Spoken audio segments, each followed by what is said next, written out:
রাধে রাধে বন্ধুরা, কেমন আছেন সবাই? আশা করি সবাই ভালো আছেন। আমরাও খুব ভালো আছি। দেখুন, বৃহস্পতিবার একটা নতুন ব্লগ নিয়ে আপনাদের সামনে চলে আসলাম।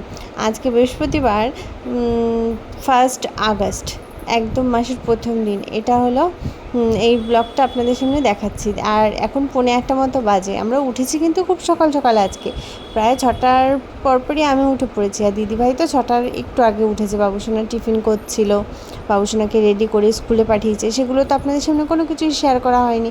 একেবারে ডাইরেক্ট স্নান করে ঠাকুরঘরে এসে শুরু করেছিলাম ব্লগটা। ঠাকুরঘর মুছে ঠাকুরের পাশে ফুল তুলে নিয়েছি। দিদিভাই রান্নাগুলো দেখিয়ে দিচ্ছে। সকালবেলা নিরামিষ হচ্ছে, কারণ মা আগের দিন একাদশীর উপোস করেছিলেন, বুধবার একাদশী ছিল মার, তাই সকাল সকাল পারণের একটা নিয়ম ছিল।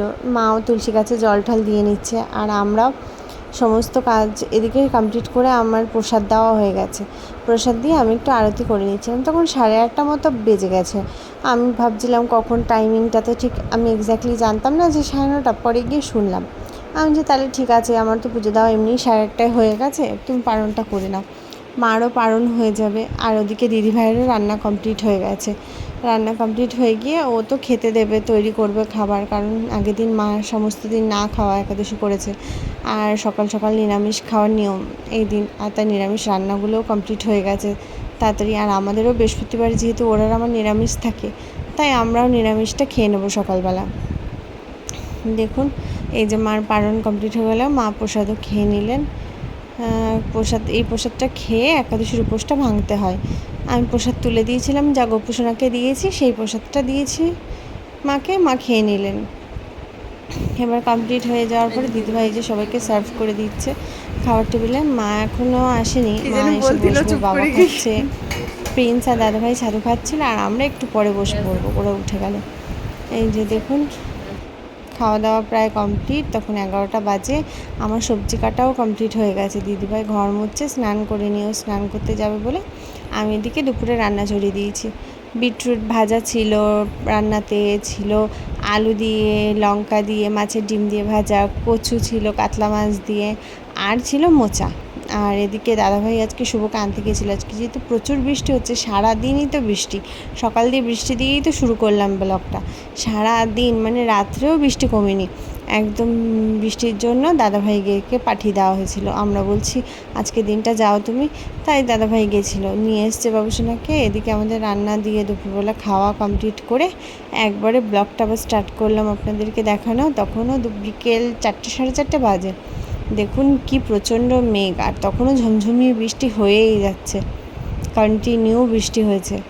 এই বৃষ্টি কমপ্লিট হয়নি, মানে যে শেষ হয়ে গিয়ে রোদ উঠবে, কালকে সারাদিনে সেই রোদটাই ওঠেনি কখনো।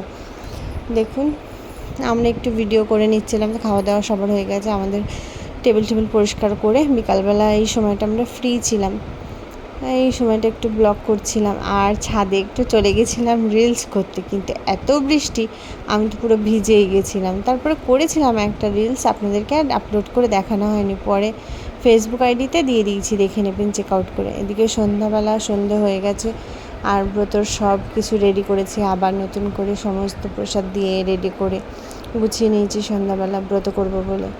তারপরে ব্রত করতেও বসে গেছি আমি তাড়াতাড়ি করে, কারণ সন্ধে বসা আজকে একটু দেরি হয়ে গেছিলো। এদিকে শুভকে দিদিভাই ডাকছিল, কিরে স্কুল যাবি না, কিন্তু শুভ তো উঠছিলই না, ও সে ঘুমিয়েই যাচ্ছিল, কারণ ঘুমিয়েছেই তো লেট করে। 5টার সময় যদি ঘুমায় বিকালে, তাহলে ওঠে, তখন 7টা বেজে গেছে, ও তখনও উঠছিল না। তারপরে ওকে ডেকে তুলতে হয়েছে, তাও সে বাবুসোনা তো ওঠেই না, কারণ ওর শরীরটা খুব 2 দিন ধরে খারাপ ছিল, ওষুধ খাচ্ছিল তো, তাই একটু ঘুমিয়েই পড়েছিল বেচারা। আর সন্ধ্যেবেলা আমাদের একটু ব্রত করার পরে ইচ্ছে হলো কিছু একটা খেতে, তাই সবাই মিলে মুড়ি মেখেছিলাম, মুড়ি খাবো বলে। দেখুন, মুড়িটা সুন্দর করে মেখে আমরা সবাই মিলে একসাথে বসে খেয়েছি। কাঁচা লঙ্কা, পেঁয়াজ, টমেটো কুচি, শসা কুচি। আর এটা আমাদের বাড়িতে বানানো আচার, যে আচারটার রেসিপি আছে আমাদের SM ফ্যামিলিতে, চাইলে প্লিজ গিয়ে দেখে আসবেন। এই তেলের আচার, টক ঝাল মিষ্টি আম তেল, এটা সবাই আম তেলটা ঝালই হয়, বাট শুধু টক হয়। আমাদের কিন্তু আম তেলটা টক ঝাল মিষ্টি আম তেল। দেখে আসবেন রেসিপিটা, আশা করি ভালো লাগবে। মুড়ি দিয়ে খাওয়ার জন্য হেভি।